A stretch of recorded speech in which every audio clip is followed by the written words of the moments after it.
Hello friends, hope you are doing well and high in your spirits. BPSC का दिल देखो। इस series में इंडियन पॉलिटी एंड कॉन्स्टिट्यूशन के प्रीवाईक्यू एनालिसिस का ये तीसरा क्लास है। इस क्लास में हम 67th एग्जाम जो ओरिजिनल एग्जाम हुआ था उसके प्री पॉलिटी एंड कॉन्स्टिट्यूशन के क्वेश्चन को डिस्कस करेंगे, एनालाइज करेंगे। क्वेश्चंस दोनों माध्यम में है, हिंदी और इंग्लिश दोनों मीडियम में है। बकायदा डिटेल डिस्कशन होती है क्लासेस में और साथ में आपको टास्क भी दिया जाता है, तो होपफुली आप इसको फॉलो कर रहे हैं और बेनिफिट भी उठा रहे हैं। सो आप देख रहे हैं पीएससी नेट्स और मैं हूं आपके साथ प्रियंका कुमारी। चलिए क्लास स्टार्ट करते हैं। सबसे पहला क्वेश्चन जो बीपीएससी ने आपसे पूछा था, that with respect to finance commission of India consider the following statements. Finance Commission is a statutory body. Finance Commission was set under Article 280 of the Constitution. Recommendations made by Finance Commission are only advisory in nature. The first Finance Commission was set up in 1950. Which of the above statements are correct? इसका हिंदी देख लेते हैं। भारत के वित्त आयोग के संदर्भ में निम्नलिखित कथनों पर विचार करें। वित्त आयोग एक संविधिक निकाय है। संविधान के अनुच्छेद 280 के तहत वित्त आयोग को स्थापित किया गया है। वित्त आयोग द्वारा दी गई सिफारिशें प्रकृति में केवल सलाहकार है। पहला वित्त आयोग 1950 में स्थापित किया गया था। कौन सा कथन सही है? सही जवाब आपसे पूछा गया है। फ्रेंड्स, अगर हम देखें तो फिनेंस कमीशन एक कॉन्स्टिट्यूशनल बॉडी है, स्टैट्यूटरी बॉडी नहीं है। यानी फिनेंस कमीशन एक संविधानिक संस्था है, ना कि सांविधिक निकाय है। तो ऑप्शन 1 हमारा क्या है? गलत होता है। तो अब देखिए जो जो ऑप्शंस में हमारे 1 अपीयर होगा वो कैंसिल हो जाएगा। Second question, second option finance commission was set under article 280 of the constitution, बिल्कुल सही है। ये आर्टिकल 280 के अंदर फिनेंस कमीशन को कॉन्स्टिट्यूशनल स्टेटस दिया गया है। Option 2 is correct. हम देखेंगे कि कौन कौन से ऑप्शंस में 2 अपीयर नहीं होता है। तो बी में 3 एंड 4 यानी 2 अपीयर नहीं होता है, ये भी यहां से एलिमिनेट हो जाएगा। थर्ड ऑप्शन पे चलते हैं। थर्ड ऑप्शन है कि the recommendations made by finance commission are only advisory. सही है, बिल्कुल सही है। जो फिनेंस कमीशन रिकमेंडेशंस देती है वो सिर्फ उनकी प्रकृति क्या है? वो सलाहकार नेचर के होते हैं। तो थर्ड ऑप्शन हमारा क्या है? बिल्कुल सही है, थर्ड ऑप्शन भी करेक्ट है। अब हम देखेंगे कि 2 एंड 3 कहाँ नहीं है। तो 2 तो है डी में बट 3 नहीं है, यानी डी भी हमारा एलिमिनेट हो गया। तो बचता क्या है? 2 एंड 3 ओनली। यहाँ पे नोटा एंड मोटा दोनों नहीं लगेगा, क्योंकि मोटा में हमने बाकी 3 को एलिमिनेट कर दिया और सी हमारा करेक्ट हो रहा है। तो ओवरऑल सी हमारा सही जवाब है। देखिए यहां से बहुत सारी चीजें हम सीखेंगे। पहली चीज ये सीख रहे हैं कि किसी भी क्वेश्चन में अगर मल्टीपल ऑप्शंस हो इस तरह से, तो सारे सवाल का करेक्ट आंसर नहीं जाने बिना भी आप सही जवाब पे पहुंच सकते हैं। जैसे कि ऑप्शन 4 को हमने अभी तक डील ही नहीं किया है, बट स्टिल हम सही जवाब पे पहुंच गए। तो ये इसको एलिमिनेशन मेथड कहते हैं और hopefully you must be knowing this. तो चलिए बाकी सारे जो सही जवाब है हमारा ऑप्शन सी है। अब कुछ इंपॉर्टेंट फैक्ट्स फिनेंस कमीशन से रिलेटेड देख लेते हैं। जहां तक फर्स्ट फिनेंस कमीशन की बात है, ये 1950 में नहीं 1951 में कंस्टिट्यूट किया गया था। और इसके जो फर्स्ट चेयरमैन या फिर जो फर्स्ट फिनेंस कमीशन के चेयरमैन थे वो केसी नियोगी थे। आपसे पूछा जा सकता है, आप याद रखेंगे। इतना ही फर्स्ट फिनेंस कमीशन के बारे में जानने की आवश्यकता है। बाकी अभी हम करेंट फिनेंस कमीशन पे बात करेंगे। करेंट फिनेंस कमीशन की बात करें तो अभी 15th फिनेंस कमीशन का पीरियड चल रहा है। इसका टाइम पीरियड 2020-21 से 2025-26 है। अगर चेयरमैन की बात करें तो एनके सिंह इसके चेयरमैन हैं। इसी एग्जाम के क्वेश्चन के डिस्कशंस में जब हम आगे मूव करेंगे तो देखेंगे कि फिनेंस कमीशन से एक और सवाल पूछा गया है। तो फिनेंस कमीशन आपके लिए एक बहुत ही इंपॉर्टेंट टॉपिक कंस्टिट्यूट करता है। तो आप जो स्टैटिक पोर्शन है फिनांस कमीशन का कि आर्टिकल कौन सा है, कैसे इसके कंपोजिशन क्या होता है, 1+4 कंपोजिशन होता है, कौन मतलब क्राइटेरियाज क्या है मेंबर्स के, कौन अपॉइंट करता है, इनका टाइम पीरियड क्या होता है, फंक्शंस क्या होते हैं, ये बेसिक आज का टास्क ये है कि आप बिल्कुल बेसिक फिनांस कमीशन को एक अच्छे से तैयार कर लीजिए कि कोई भी चीज इससे पूछा जाए तो आपसे ना छूटे। और जो स्टैंडर्ड सोर्स है लक्ष्मीकांत, आप वहां से पढ़ेंगे। मैं उम्मीद कर रही हूँ कि आप वहीं उसी को फॉलो कर रहे होंगे। और साथ साथ बेसिक्स जो स्टैटिक पोर्शन उसके साथ साथ जो करेंट फिनांस कमीशन है उसके रिकमेंडेशंस देख लेंगे। एटलीस्ट जो vertical and horizontal vertical and horizontal classifications इन्होंने दिए हैं, डिस्ट्रीब्यूशन, इतना आप दिमाग में रखेंगे, ये फंडामेंटल है। तो इस स्लाइड से एक इंपॉर्टेंट टास्क आपको ये दिया जाता है कि finance commission both static and dynamic आपको कवर करना है। ओके, सो चलिए नेक्स्ट क्वेश्चन पे चलते हैं। नेक्स्ट क्वेश्चन है, which of the following is not a part of the 11th schedule of Indian Constitution?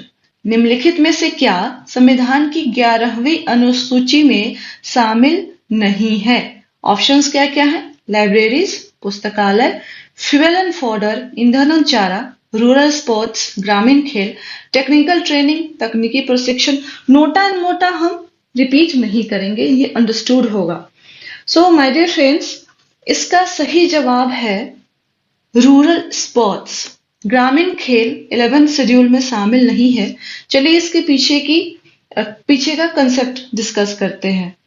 अगर आप पिछले 2 क्लास से फॉलो कर रहे हैं तो आपको ये समझ में आ गया होगा कि 11th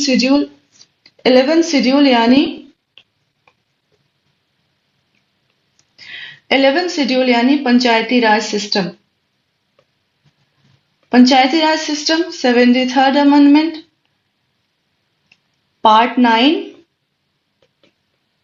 ये बेसिक फैक्ट्स आपको रटे होने चाहिए। My dear friends, 11th schedule में अगर देखा जाए तो आर्टिकल जो है 243 से 243 ओ तक ये डील करता है, इतने आर्टिकल्स है।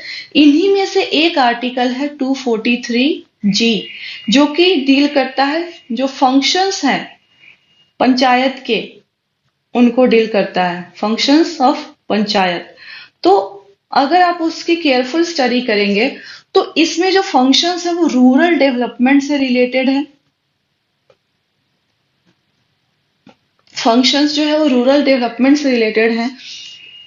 तो आप बोलोगे कि रूरल डेवलपमेंट से रिलेटेड है तो ऑप्शन सी तो करेक्ट होना चाहिए। यही एक कैविएट है, यही तो खेल है जो बीपीएससी ने खेला है। रूरल डेवलपमेंट से फंक्शंस रिलेटेड है, रूरल स्पोर्ट्स हो सकता है।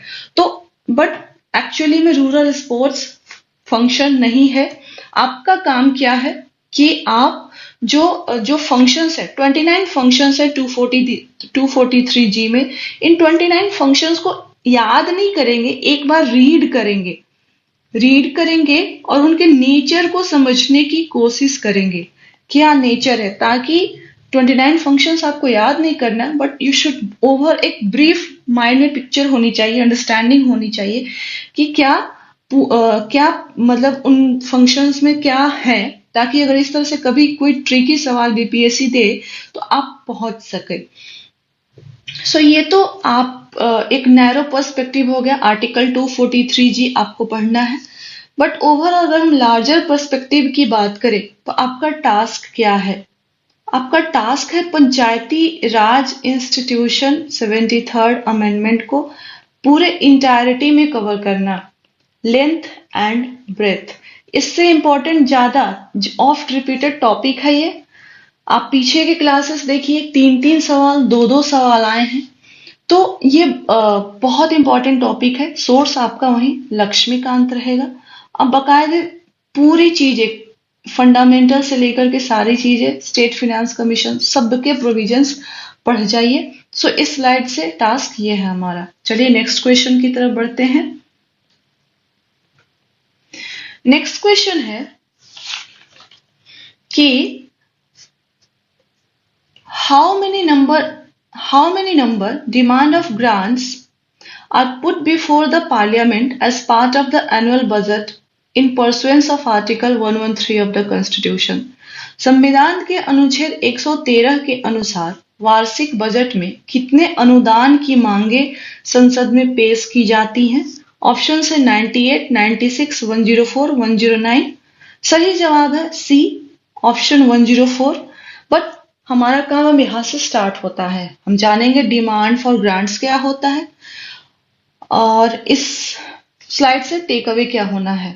My dear friends, article 113 sub clause 2, article 113 clause 2 अगर आप पढ़ते हैं तो वहां पे डिमांड फॉर ग्रांट्स की बात की गई है। जो आर्टिकल आपको हाईलाइट कराए जा रहे हैं, यहाँ पे डिस्कस कराए जा रहे हैं, ये बीपीएससी के द्वारा पूछे हुए आर्टिकल्स है, या तो इन क्वेश्चंस का बेस कुछ क्वेश्चंस है जिनके बेस होते हैं आर्टिकल, या फिर डायरेक्टली आर्टिकल पूछ लिए जाते हैं। तो आपका काम है कि जब भी आप वीडियो देख रहे हो, आप मोबाइल में अपने कॉन्स्टिट्यूशन ऑफ इंडिया का ऐप इंस्टॉल कर लीजिए और जहां पे जो आर्टिकल आपको मेंशन कराया जा रहा है, वीडियो पॉज कीजिए, ऐप को खोलिए, जाइए, उसको पढ़िए, बुकमार्क कीजिए और वापस आके वीडियो को कंटिन्यू कीजिए। ठीक है, तो आर्टिकल 113 क्लॉज 2 की बात करें तो वहां पे डिमांड फॉर ग्रांट्स की बात होती है, अनुदान की मांगों की बात होती है। ये डिमांड फॉर ग्रांट्स क्या होते हैं? देखिए, ग्रांट्स माने क्या? पैसा। डिमांड माने क्या? मांगना। तो अब क्या होता है कि हर साल बजट बनाना होता है हमारा, कितना, हर मिनिस्ट्री का अपना अपना बजट होता है, एस्टिमेट्स होता है कि इस साल हम इतना खर्चा करेंगे। कोई मिनिस्ट्री बोलती है कि हम एक्स रुपीज खर्चा करेंगे, कोई मिनिस्ट्री बोलती है वाई रुपीज खर्चा करेंगे। हर साल का एस्टिमेट होता है कि ये फाइनेंशियल ईयर स्टार्ट हो रहा है, इस साल हमारा एक्सपेंडिचर कितना होगा। अब क्या है कि अलग अलग मिनिस्ट्री जो है, ऐसा तो नहीं है कि एक्स मिनिस्ट्री है वो गई बोला कि भाई मेरे को ना 50 रुपए चाहिए, मेरा खर्चा दे दो, पार्लियामेंट ने दे दिया। वाई मिनिस्ट्री गई बोली कि नहीं मेरा 500 खर्चा है, दे दो।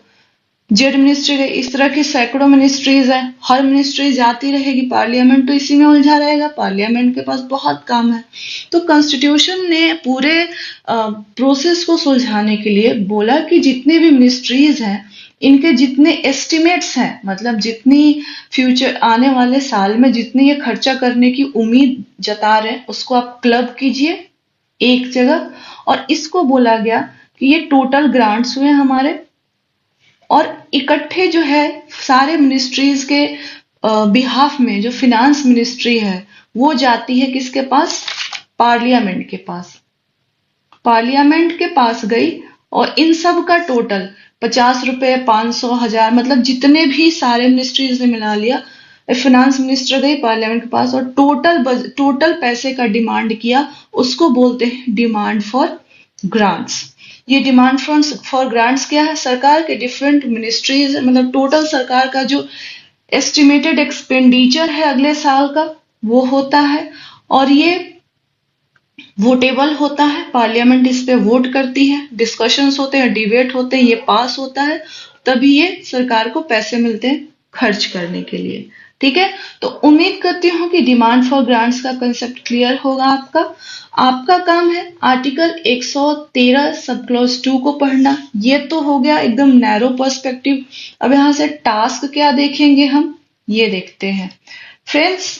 जिस तरह से क्वेश्चन बीपीएससी पूछ रही है, आपका टास्क हो गया कि ये तो छोटा सा टॉपिक है, डिमांड फॉर ग्रांट्स हमने समझ लिया और कितने पूछे जाते हैं। आपका काम है annual budget, overall annual budget के प्रिपरेशन का पूरा प्रोसेस देखना कि बजट का प्रोसेस क्या है, बिगिनिंग से लेकर के डिमांड फॉर मतलब बैक एंड से फर्स्ट स्टेज से लेकर के लास्ट स्टेज तक पढ़ना। Money bill, finance bill, appropriation account, different जो मोशंस होते हैं, कट मोशन, टोकन मोशन, ये सारी चीजों को आपको पढ़ना है और आपका एक budget as a whole process आपको तैयार करना है। ये आपका यहां से टास्क है। सोर्सेस होंगे Laxmikanth. So this is the task from this question. चलिए नेक्स्ट क्वेश्चन की तरफ मूव ऑन करते हैं। So the next question is, the members of state legislative council are not chosen by which of the following categories of person. राज्य विधान परिषद के सदस्य निम्नलिखित में से किस श्रेणी से नहीं चुने जाते हैं? ऑप्शंस है मेंबर्स ऑफ लोकल बॉडीज और पंचायत, स्थानीय निकायों पंचायतों के सदस्य, teachers, graduates, industrialists. My dear friends, दो चीजें, इसका सबसे पहले सही जवाब है ऑप्शन डी, इंडस्ट्रियलिस्ट से नहीं चुने जाते हैं। कुछ चीजें मैं हाईलाइट कर दूं यहाँ पे एक्सप्लेनेशन में बढ़ने से पहले। क्वेश्चन को बहुत ध्यान से समझना है। नॉट, इनकरेक्ट, करेक्ट, ये सब बहुत ध्यान से पढ़ना है। क्वेश्चन को ध्यान से अटेम्प्ट करना है। अगर आप नहीं हटा दें तो इसका आंसर इंटायरली डिफरेंट हो जाएगा, अभी हम देखेंगे। तो अब निगेटिव मार्किंग है तो आपको थोड़ा सा ज्यादा कॉशियस रहना है, ठीक है। तो चलिए हम देखते हैं कि विधान परिषद यानी स्टेट लेजिस्लेटिव काउंसिल में के सदस्यों का इलेक्शन होता कैसे है। फ्रेंड्स, इलेक्शन के लिए क्या चाहिए? इलेक्टोरल कॉलेज चाहिए। इलेक्टोरल कॉलेज क्या होता है? क्वालिफाइड पर्संस का एक ग्रुप होता है। अब सबको तो विधान परिषद या लेजिस्लेटिव काउंसिल के मेंबर्स के इलेक्शन के लिए नहीं बिठा सकते, तो कॉन्स्टिट्यूशन ने बोला कि भाई कुछ हम क्वालिफाइड पर्संस के नाम बता देते हैं और उनको उन पर्संस को आप यहाँ बिठा दो, ठीक है, उन पर्संस को यहाँ बिठा दो और वो लोग मिलके वोट देंगे। वोट देके फिर चूज करेंगे मेंबर्स को। तो भाई एक तो हो गया कि मेंबर्स सब नहीं हो सकते, कुछ क्राइटेरिया है यहाँ पे मेंबर्स के, और दूसरा उनके वोट का स्ट्रेंथ क्या हो गया, ठीक है। दो चीजें होंगी, एक तो मेंबर्स होंगे और दूसरा उनके वोट की ताकत होगी। दो ही चीजें हो सकती हैं। तो अगर हम मेंबर्स की बात करें तो सबसे पहले देखते हैं कि जो लेजिस्लेटिव असेंबली यानी विधान सभा के मेंबर्स हैं, इनके वोट का जो स्ट्रेंथ है ये 1/3 वोट इनका होता है, 1/3 मेंबर्स होंगे ये। अगर लोकल गवर्नमेंट की बात करें तो ये 1/3 होंगे। अगर हम टीचर्स की बात करें, यहाँ पे टीचर्स होते हैं इस इलेक्टोरल कॉलेज में, ये कितने होंगे? 1/12 होंगे। अगर हम ग्रेजुएट्स की बात करें तो ये 1/12 होंगे। और बोला गया कि ठीक है, ये इलेक्टोरल कॉलेज की जितनी भी संख्या है इसमें से ये सब फिल कर देंगे और जो बाकी बची हुई संख्या होगी, जो रेस्ट होगी, वो गवर्नर नॉमिनेट करेंगे। तो इस तरह से बनता है इलेक्टोरल कॉलेज, ठीक है। अब देखिए हमने क्या क्या पढ़ा। लेजिस्लेटिव असेंबली के मेंबर्स होंगे, लोकल गवर्नेंस होंगे, टीचर्स होंगे, ग्रेजुएट्स होंगे। क्वेश्चन क्या था? इनमें से कौन नहीं चुने जाते हैं? क्या मेंबर ऑफ लोकल बॉडीज यानी पंचायत चुने जाते हैं? देखिए लोकल गवर्नमेंट बिल्कुल चुने जाते हैं, तो ये हमारा सही जवाब, इनसे चुने जाते हैं, बट ये हमारा सही जवाब नहीं होगा। टीचर्स, क्या टीचर से चुने जाते हैं? बिल्कुल चुने जाते हैं, ये सही है, लेकिन इस आंसर के लिए, इस क्वेश्चन के लिए ये गलत है।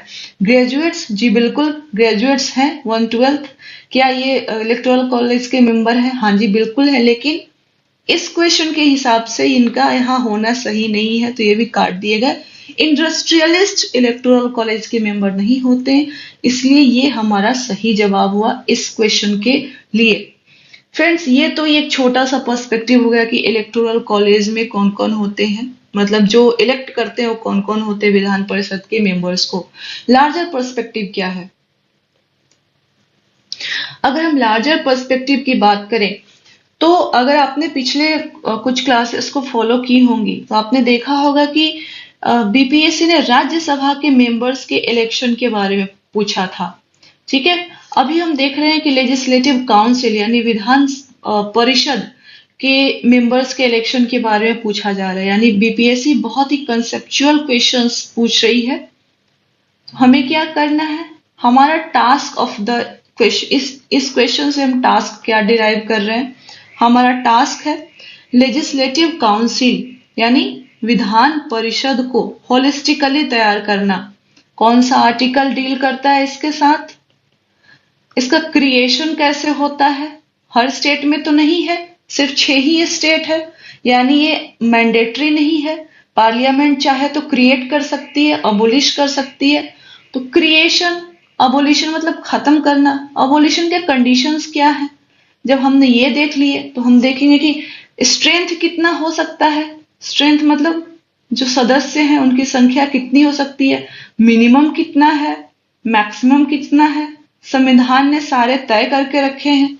ठीक है, उसके बाद हम जब ये पढ़ लेंगे तो देखेंगे कि ओके, जो विधानसभा है यानी लेजिस्लेटिव असेंबली है, इसका उससे लेजिस्लेटिव काउंसिल यानी परिषद का कंपेयर करेंगे। हम कंपैरिजन देखेंगे कि भाई पावर में क्या इस पोजीशन है इनका, क्या कोई कहाँ पे ये मतलब कहाँ पे ये बराबर है, कहाँ पे ये आगे लाई करते हैं और कहाँ पे ये पीछे है।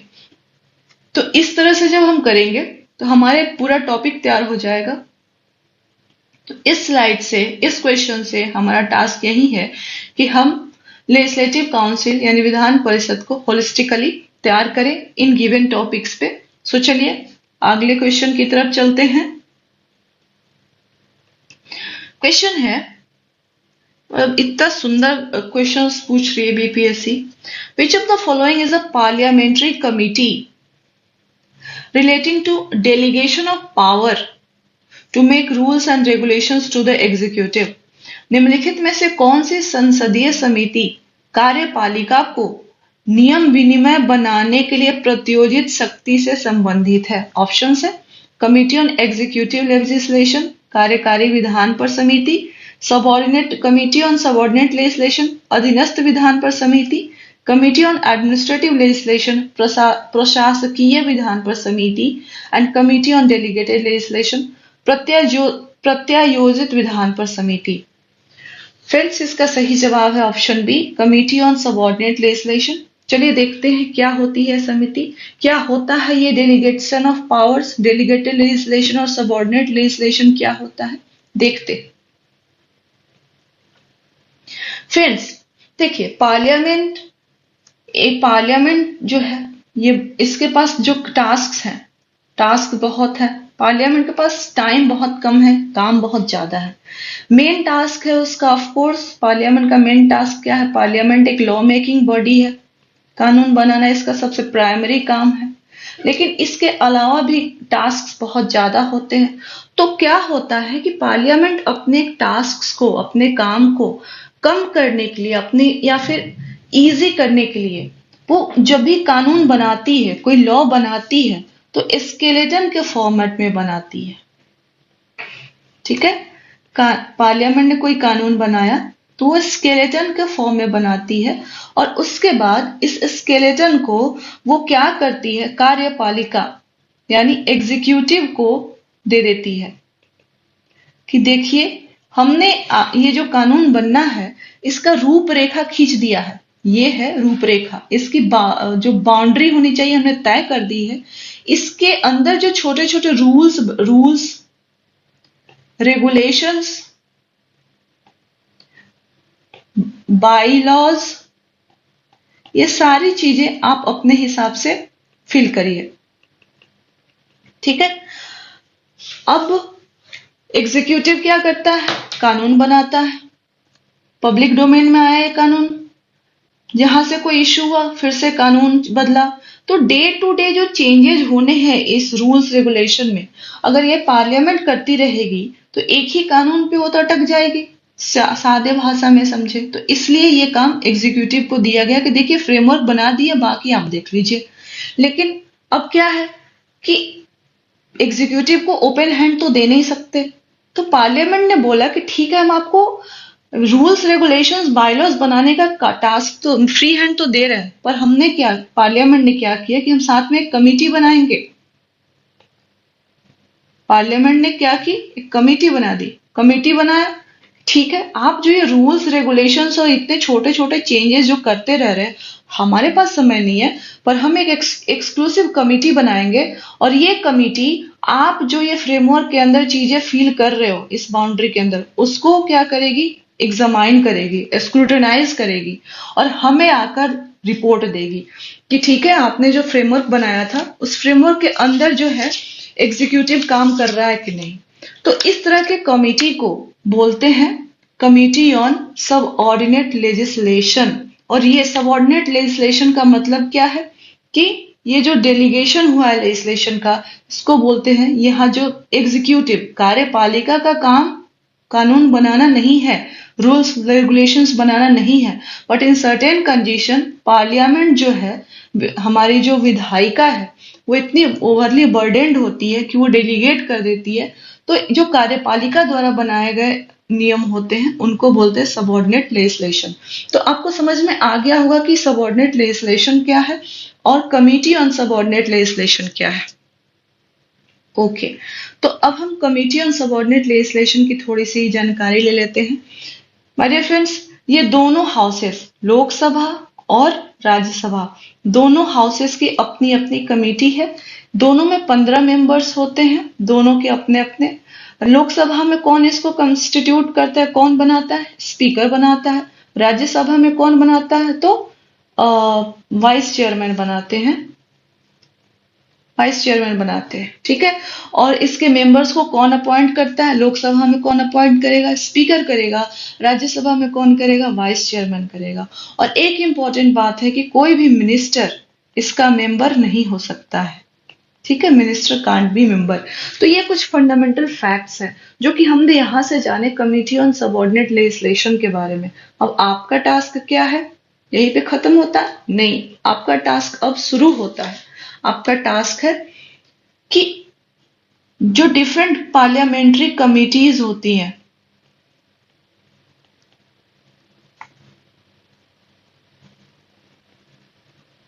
इनको, इनके बारे में जानना, इनके पीछे की फिलॉसफी जानना कि आखिर पार्लियामेंट को कमिटीज क्यों बनानी गई, इनके टाइप्स जानना, कितने टाइप्स के होते हैं ये, ठीक है। जो जो इम्पोर्टेंट कमिटीज हैं, जैसे कि जो तीन फिनांस कमिटीज है इम्पोर्टेंट है, उनके बारे में जानना। और जो बाकी जैसे सबऑर्डिनेट लेजिस्लेशन, इस तरह की committee, at least you should know, overall एक ब्रीफ आपको पता होना चाहिए। तो यहाँ से इस क्वेश्चन से हमने टास्क डिराइव किया कि पार्लियामेंट्री कमिटीज को हमें होलिस्टिकली प्रिपेयर करना है। तो ये सारी चीजें आप जो 3 पन्ने के पॉलिटी के नोट्स बना रहे हैं टॉपिक्स के, उसमें इंक्लूड करिएगा कि पार्लियामेंट्री कमेटी मुझे रिवाइज करनी है। ओके, सो चलिए नेक्स्ट क्वेश्चन पे चलते हैं। नेक्स्ट क्वेश्चन है, article 300 of the Indian constitution deals with what? भारतीय संविधान का अनुच्छेद 300 किससे संबंधित है? सूट्स एंड प्रोसीडिंग्स, मुकदमे तथा कार्यवाही, गवर्नमेंट कॉन्ट्रैक्ट्स, सरकारी ठेके, अटॉर्नी जनरल, महान्यायवादी, restrictions on trade and commerce, व्यापार तथा वाणिज्य। फ्रेंड्स, इसका सही जवाब है सूट्स एंड प्रोसीडिंग्स, मुकदमे तथा कार्यवाही। देखते हैं इसके अंदर के कंसेप्ट को। आर्टिकल 300 के हिसाब से, according to article 300, Government of India and state governments, they can be sued or they can sue, ठीक है। तो ये मुकदमे, इन पे मुकदमा किया जा सकता और वो मुकदमा या फिर कर सकते हैं। कंडीशंस क्या है? आप इसको एक बार आर्टिकल 300 क्लॉज 1 को अच्छे से रीड करेंगे carefully, you will get to know detail में, काफी इसको अच्छे से एक बार ओवरव्यू दे लेंगे आप।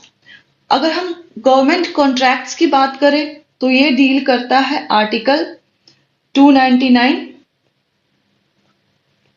अगर हम restrictions on trade and commerce की बात करें तो आर्टिकल 302 डील करता है। अटॉर्नी जनरल की बात करें तो आर्टिकल 76 डील करता है। फ्रेंड्स, यहां से हमने देखिए, ये बड़ा ही एब्स्ट्रैक्ट सा सवाल बीपीएससी पूछ रही है, आर्टिकल 300 किससे संबंधित है ना, और बिल्कुल सब्जेक्ट मैटर पूछ दे रही है, तो आपको पता होना चाहिए। अब देखिए, restrictions on trade and commerce पूछा है, हो सकता है अगले आने वाले एग्जाम में इसकी डिटेलिंग पूछे। 302 में तो ओवरऑल ब्रीफ भी बातें की गई है। 303, 304, 305 में बताया गया है कि किन कंडीशंस में पार्लियामेंट रिस्ट्रिक्शंस लगा सकते हैं। स्टेट्स कब रिस्ट्रिक्शंस लगा सकते हैं, स्टेट्स जब रिस्ट्रिक्शंस लगाएंगे उसके लिमिटेशंस क्या होंगे, पार्लियामेंट के जब रिस्ट्रिक्शंस लगाएंगे उसका एक्सटेंशन क्या होगा। तो ये सारी चीजें आपको ध्यान में रखनी है। आपको आर्टिकल 76 यानी महान्यायवादी आज ही के क्वेश्चन में 2 बार अपीयर होगा, यानी आपको देखिए यहाँ से ये तो पढ़ना ही है, यहाँ से हमने ये तो जाना ही, हमारा टास्क है। टास्क क्या है, अटॉर्नी जनरल के बारे में डिटेल से कवर करना, जो ट्रेड एंड कॉमर्स के रिलेशंस है 3022 से आगे उनको सारा कवर करना। ये स्विट्स एंड प्रोसीडिंग आर्टिकल 300 को पढ़ना, एक बार समझ के दिमाग में रख लेना, और गवर्नमेंट कॉन्ट्रैक्ट्स यानी ये एटलीस्ट आपको ये आर्टिकल्स पता होना चाहिए। होपफुली इसको समझने में कोई तकलीफ नहीं होनी चाहिए। ओके, चलिए नेक्स्ट क्वेश्चन की तरफ चलते हैं। देखिए आर्टिकल 300 इसका एक समरी आपके लिए लाया गया है, but you need to read it in more detail. Next question है कि who among the following is not a member of the 15th finance commission, इनमें से कौन 15वें वित्त आयोग के सदस्य नहीं है। ऑप्शन है अशोक कुमार लाहिरी, सुदीप्तो मुंडल, रमेश चंद, अजय नारायण झा। फ्रेंड्स इसका सही जवाब है कि जो सुदीप्तो मुंडले हैं ये 15th फाइनेंस कमीशन के मेंबर नहीं है। देखिए यहाँ पे जवाब तो खत्म हो गया, बट आपका काम शुरू होता है। फाइनेंस कमीशन से 2 बार आर्टिकल क्वेश्चंस इसी एग्जाम में 67th ओरिजिनल एग्जाम में पूछा जा चुका है। फाइनेंस कमीशन आपके लिए बहुत इंपॉर्टेंट है। इसका दोनों फाइनेंस कमीशन को अच्छे से आप तैयार करेंगे, स्टैटिक पार्ट सारा लक्ष्मीकांत से, ठीक है। इसका जो बातें हमने पिछले स्लाइड पे की है, 15th फाइनेंस कमीशन के बारे में आप थोड़ा सा जानकारी लिखेंगे। इसके चेयरमैन कौन है, टर्म पीरियड क्या है, मेंबर्स पूछ दिया गया। एटलीस्ट आप जानेंगे कि ये वर्टिकल और इसने जो रिकमेंडेशंस किए हैं वो वर्टिकल और हॉरिजॉन्टल डिवीजन कितना, एटलीस्ट वो फिगर आप याद रखेंगे,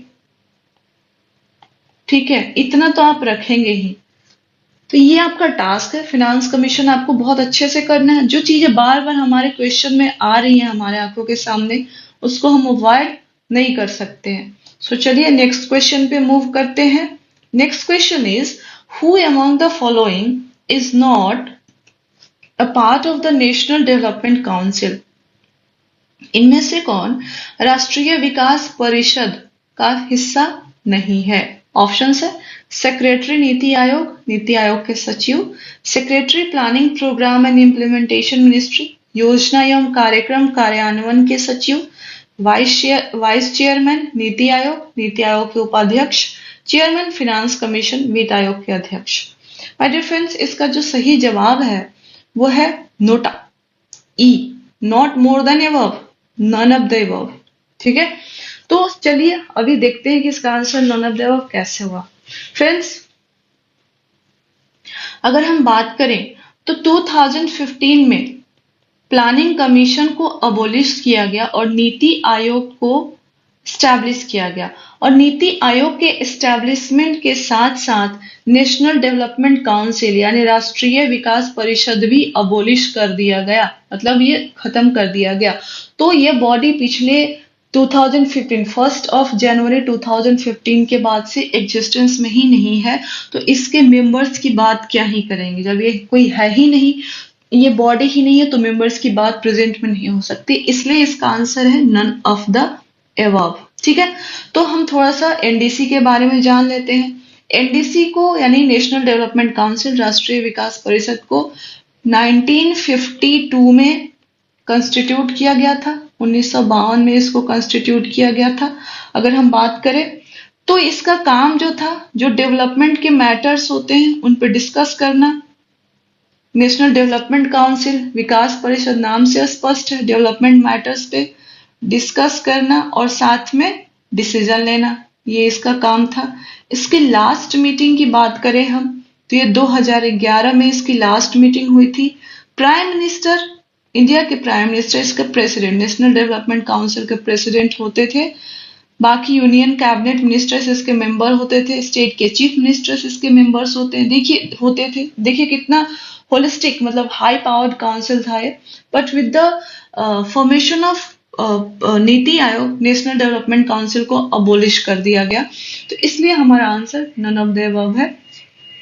अब देखिए एनडीसी के बारे में जितनी इंफॉर्मेशन आपको जाननी चाहिए आपको यहाँ पे दिया जा चुका है।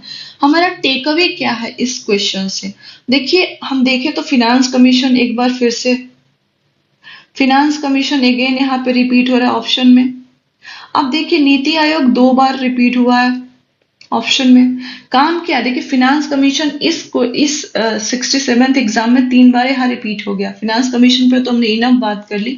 आपको प्रिपेयर करना है नीति आयोग। नीति आयोग को कैसे प्रिपेयर करेंगे, कब बना, ठीक है, इसके प्रेसिडेंट यानी प्रिजाइडिंग ऑफिसर प्रेसिडेंट कौन होते हैं, सेक्रेटरी कौन होता है, वाइस प्रेसिडेंट कौन होता है, इसका काम क्या होता है, रिसेंट कोई मेजर्स है। तो ये एटलीस्ट इतना तो ओवरव्यू आपको पता होना चाहिए। तो आपको नीति आयोग को प्रिपेयर करना है। हमारा टेक अवे टास्क यहाँ से यही है। सो चलिए नेक्स्ट क्वेश्चन की तरफ चलते हैं। नेक्स्ट क्वेश्चन है कि इन judicial process in India is based on which of the following. Based on के बाद बीपीएससी कुछ लिखती नहीं है, मुझे यहाँ पे बोलना पड़ता है। So judicial process in India is based on, भारत में न्यायिक प्रणाली किस पर आधारित है? ऑप्शन है द कॉन्स्टिट्यूशन, संविधान, बिल्कुल। Due process of routine law, नियमित कानून की उचित प्रक्रिया। कन्वेंशंस, परंपरा। The procedure established by law, कानून द्वारा स्थापित प्रक्रिया। माय डियर फ्रेंड्स, अगर जुडिशियल प्रोसेस की बेसिस की बात करें, बिल्कुल जो कॉन्स्टिट्यूशन है, आर्टिकल 13 देख लीजिए, आर्टिकल 13, आर्टिकल 32, आर्टिकल 226, ये सारे आर्टिकल्स जो है वो बेसिस बनते हैं जुडिशियल प्रोसेस के। Due process of routine law, अभी जो भी कानून जो रेगुलर रूटीन में चल रहे होंगे वो बेसिस बनेंगे हमारे जुडिशियल प्रोसीडिंग्स के। जुडिशरी उसके बियॉन्ड नहीं जा सकती है। कन्वेंशंस, बिल्कुल। देखिए इसको हम नैरो सेंस में अगर नहीं लें तो जुडिशियरी अगर कोई डिसीजन देती है, किसी केस पे वर्डिक्ट देती है, तो वो हमारा एक कन्वेंशन बन जाता है, एक प्रेसिडेंट बन जाता है। और उसी आने वाले जब नेक्स्ट अपकमिंग जितने भी केसेस होते हैं उन केसेस के लिए ये पुराना जजमेंट प्रेसिडेंट बन जाता है। और एक तरह से हम बोलेंगे कि ये कन्वेंशन ही होता है, एक परंपरा होती है, अनलेस एंड अनटिल जुडिशरी अपने ही जजमेंट को क्वाश ना करे, उसको काउंटर ना करे, फिर नया जजमेंट आएगा, वो एक प्रेसिडेंट बनेगा। तो बिल्कुल कन्वेंशंस होते हैं। और procedure established by law, article 21 of the constitution, बिल्कुल कानून द्वारा स्थापित प्रक्रिया, बिल्कुल सही है, ये हमारे जुडिशियल प्रोसेस का बेसिस बनाती है। तो जो आंसर होगा वो more than one of the above, हालांकि ये चारों होना चाहिए, आंसर ये होगा। ठीक है, तो यहां से देखिए हम अभी पिछले 2 क्लासेस में आप देखेंगे जुडिशरी से हर साल सवाल आ रहा है, तो इस बार भी सवाल रिपीट हुआ है। आपका टास्क है, टेक अवे क्या है इस क्वेश्चन से? आपका टास्क है जुडिशरी को होलिस्टिकली तैयार करना। आप जब जुडिशरी को पढ़ेंगे, सुप्रीम कोर्ट को पढ़ेंगे और जब जो भी प्रोविजंस पढ़ेंगे उसको हाई कोर्ट के साथ कंपेयर करेंगे, चीजें आसान हो जाएंगी, याद रखना इजी हो जाएगा। ओके, सो चलिए नेक्स्ट क्वेश्चन पे चलते हैं। The first Lokayukta was established in which of the following states? किस राज्य में पहला लोकायुक्त स्थापित हुआ था? ऑप्शंस है ओडिशा, केरला, महाराष्ट्र, पंजाब। इसका सही जवाब है महाराष्ट्र। महाराष्ट्र में पहला लोकायुक्त स्थापित हुआ था। हमने आंसर तो देख लिया। टेक अवे क्या है यहां से? टेक अवे है कि जो लोकपाल एंड लोकायुक्त एक्ट बना है, आपको पूरा एक्ट नहीं पढ़ना है, पर लोकपाल के लिए जो सिलेक्शन कमेटी है,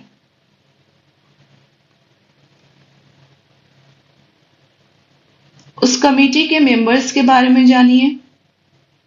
सिमिलरली लोकायुक्ता को सिलेक्ट कौन कर सकता है, उस कमेटी के मेंबर के बारे में जानिए। टर्म्स क्या होंगे, सर्विस के कितने सालों के लिए हो सकता है, रिमूवल कैसे होगा, क्राइटेरियाज अगर कुछ हैं, कौन बन सकता है, इसको जानिए। ये फंडामेंटल चीजें आपको जाननी है। तो ये टेक अवे है यहाँ से कि लोकपाल और लोकायुक्ता से रिलेटेड जो फंडामेंटल चीजें हैं उसको हम करेंगे। ओके, चलिए नेक्स्ट क्वेश्चन पे चलते हैं। नेक्स्ट क्वेश्चन है, which of the following posts was held by A.S. Anand in the late 1990s? A.S. आनंद 1990 के दशक के अंत में किस पद पर कार्यरत थे? ऑप्शंस है CAG controller and auditor general, नियंत्रक तथा महालेखा परीक्षक, चीफ जस्टिस ऑफ इंडिया, भारत के मुख्य न्यायाधीश, सेंट्रल विजिलेंस कमिश्नर, मुख्य सतर्कता आयुक्त, अटॉर्नी जनरल ऑफ इंडिया, महान्यायवादी। न्यायवादी। फ्रेंड्स, इसका सही जवाब है A.S. आनंद जो है वो CJI भारत के मुख्य न्यायाधीश थे। पहले A.S. आनंद के बारे में बात कर ले। A.S. आनंद की बात करें तो ये 29th CJI हुए, 29th chief justice of India हुए। इनका कार्यकाल देखें तो अक्टूबर 1998 से लेकर के अक्टूबर 2001 तक ये चीफ जस्टिस ऑफ इंडिया रहे थे। इनकी जो डेथ हुई है वो दिसंबर 2017 में हुई थी। अगर इनसे पूछा जाए कि ये इनके मोस्ट रिनॉन्ड कौन सा ऐसा फील्ड है जिस फील्ड में इन्होंने बहुत ज्यादा एफर्ट्स लगाए, तो कस्टोडियल टॉर्चर, जो कस्टडी में टॉर्चर्स होते हैं कल्प्रिट्स के ऊपर, अलेज्ड कल्प्रिट्स के ऊपर, तो कस्टोडियल टॉर्चर पे इन्होंने बहुत ज्यादा काम किया और जो पब्लिक ऑफिशियल्स हैं इस डायरेक्शन में उनकी जिम्मेदारी तय करने के लिए इन्होंने बहुत ज्यादा काम किया। ये सब सही है, पर जब मैं रिसर्च कर रही थी कि आखिर ये फैक्ट क्यों अपीयर हुआ एग्जाम में, तो मुझे इनकी डेथ हो गई दिसंबर 2017 में। मैं समझ नहीं पाई कि ये क्वेश्चन क्यों आया था, बट हाँ, ये इतना फैक्ट आप A.S. अंसारी के बारे में जान लीजिए। तो अब क्वेश्चन ये है कि क्या हमें सारे CJI के बारे में पढ़ना है? बिल्कुल नहीं। आप फर्स्ट CJI के बारे में जानिए।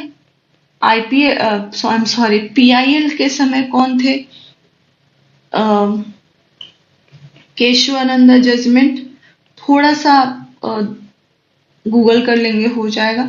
अभी करंट में से जो CJI है, कौन से नंबर के CJI, इनका पोजीशन क्या है, इतना जानेंगे आप।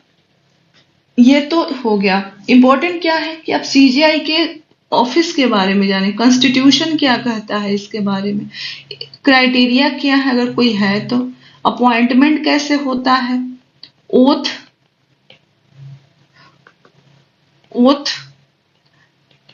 अगर ये रेजिग्नेशन देना चाहे तो किसको देंगे, रिमूवल कैसे होता है।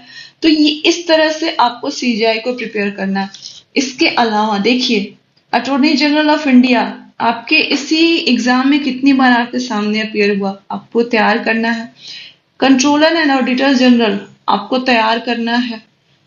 CJI तो बोल दिया। देखिए, जुडिशरी बहुत इंपॉर्टेंट है, साथ में साथ CVC, मुख्य सतर्कता आयुक्त, सेंट्रल विजिलेंस कमीशन, जो बॉडीज, जो टॉपिक्स आपको यहाँ पे बताए जा रहे हैं उनको आप बिल्कुल नोट डाउन करते जाइए कि ये चीजें मुझे रिवीजन करनी है आने वाले 55 दिनों में, और आपका रिवीजन बिल्कुल बकायदे सही तरीके से, एकदम स्टैंडर्ड स्टैब्लिश तरीके से होगा। सो इस क्वेश्चन से हमारा टेक अवे यही है। नेक्स्ट क्वेश्चन है कि in which year was the national extension service launched? किस वर्ष में राष्ट्रीय विस्तार सेवा को प्रारंभ किया गया था? ऑप्शन है 1953, 1957, 1960, 1972। जो सही जवाब है 1953 है। नेशनल एक्सटेंशन सर्विस को 1953 में लॉन्च किया गया था। इसके पीछे का कंसेप्ट देखते हैं। जो community development programme after independence, Bharat सरकार ने कम्युनिटी डेवलपमेंट प्रोग्राम लॉन्च किया था। रूरल डेवलपमेंट पे इसका स्पेशल इम्फेसिस था।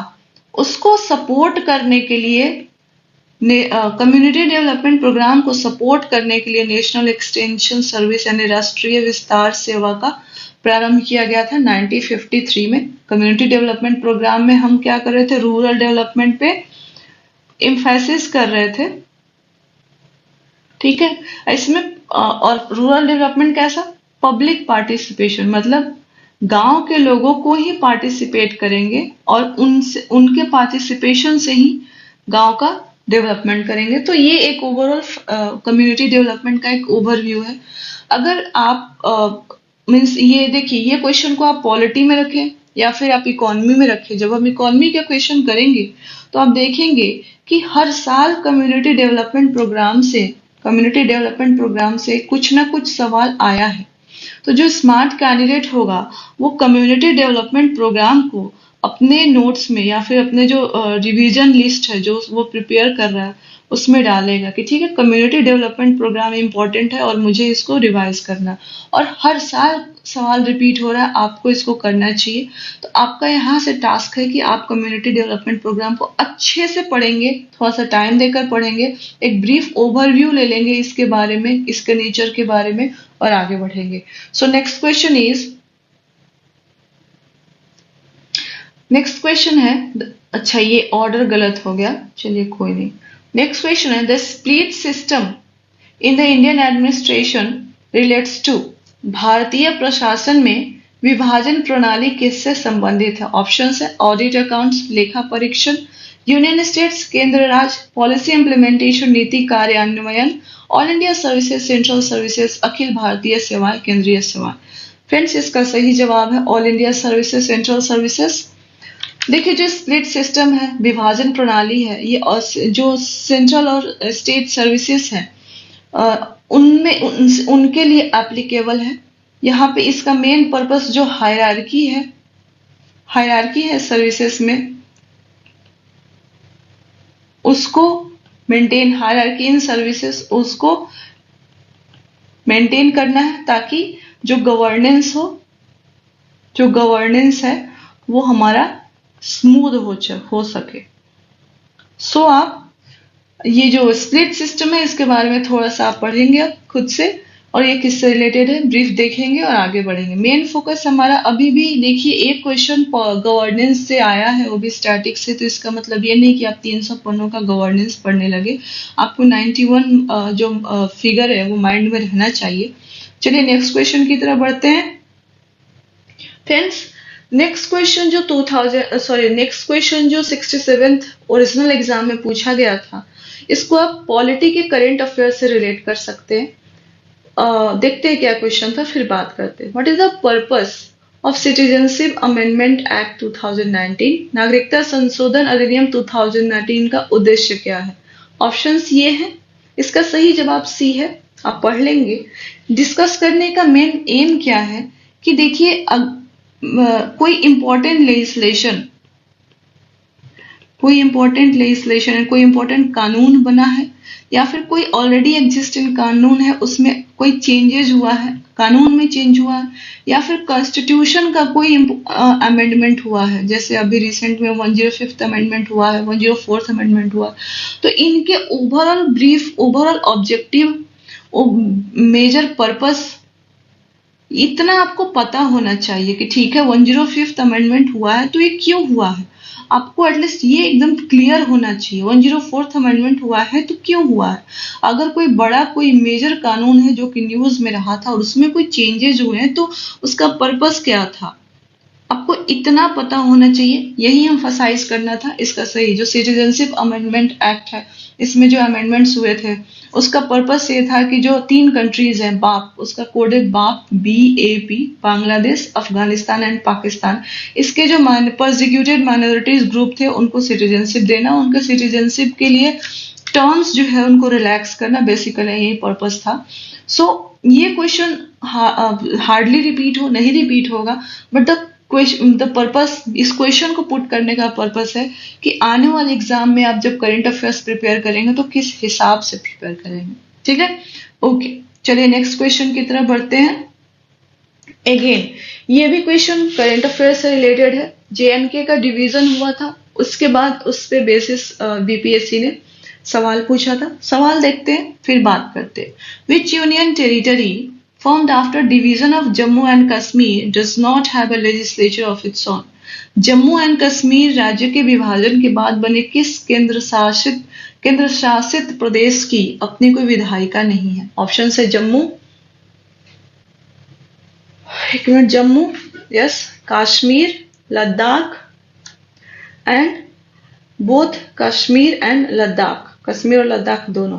माय फ्रेंड्स, इसका सही जवाब है लद्दाख। लद्दाख के पास अपना कोई लेजिस्लेचर नहीं है, यानी अपनी कोई विधायिका नहीं है।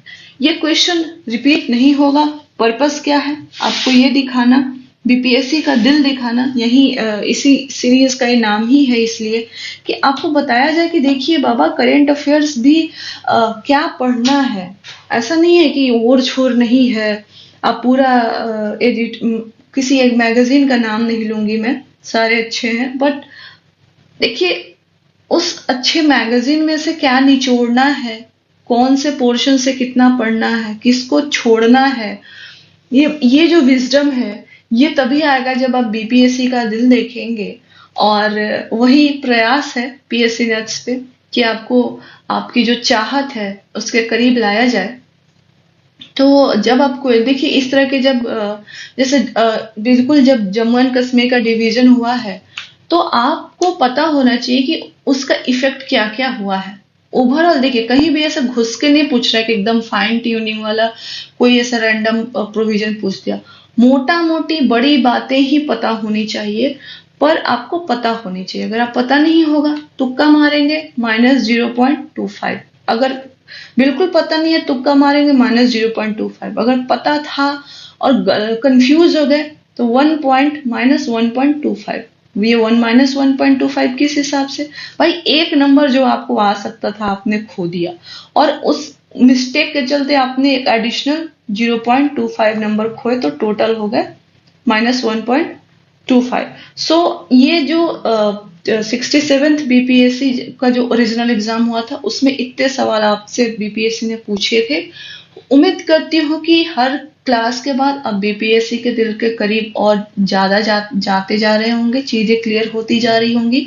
आपको जो भी टॉपिक्स यहाँ पे बताए जा रहे हैं पीएससी नेट्स पे, प्लीज उसको बताया गया था फर्स्ट क्लास में, आप एक नोटबुक बना लीजिए, 3-3 4-4 पन्ने पीएससी नेट्स के नाम कर दीजिए, पॉलिटी के 3 पन्ने कर दिए, हिस्ट्री के 4 पन्ने कर दीजिए। आपको टॉपिक्स बताए जाएंगे कि हाँ, जैसे यहाँ पे आपको इनलिस्ट कराया जा रहा है, आप हर क्लास के बाद लिखेंगे और इन्हीं पे बार बार आप रिवाइज करेंगे। क्वेश्चंस आपके सामने हैं, डिस्कशंस, कंसेप्ट्स आपके सामने हो रहे हैं, टॉपिक्स आपको दिए जा रहे हैं, ओवरऑल यहाँ पे डिस्कस भी करा दिया जा रहा है। तो उम्मीद करती हूँ कि चीजें आपके लिए आसान हो रही होंगी। बिहार स्पेशल का करंट कंटेंट हम रेडी कर रहे हैं। पीएससी नेट्स के साथ एक समस्या है कि हम एवरेज चीजें नहीं देते, जो भी कह लीजिए। तो कंटेंट बिल्कुल रेडी हो रहा है और जल्दी ही वो भी डिलीवर हम करेंगे, और बिल्कुल जल्दी ही डिलीवर करेंगे। 10 दिन नहीं तो 15 दिन में खत्म करेंगे, पर बिहार स्पेशल आपको पूरी तरह से यहाँ पे हम खत्म करवाएंगे। इसके लिए आप निश्चिंत रहिए, और जल्दी ही बिहार स्पेशल का क्लास आएगा, और बीपीएससी का दिल देखो क्लास 4 पॉलिटी का भी जल्दी ही आ जाएगा। Thank you so much.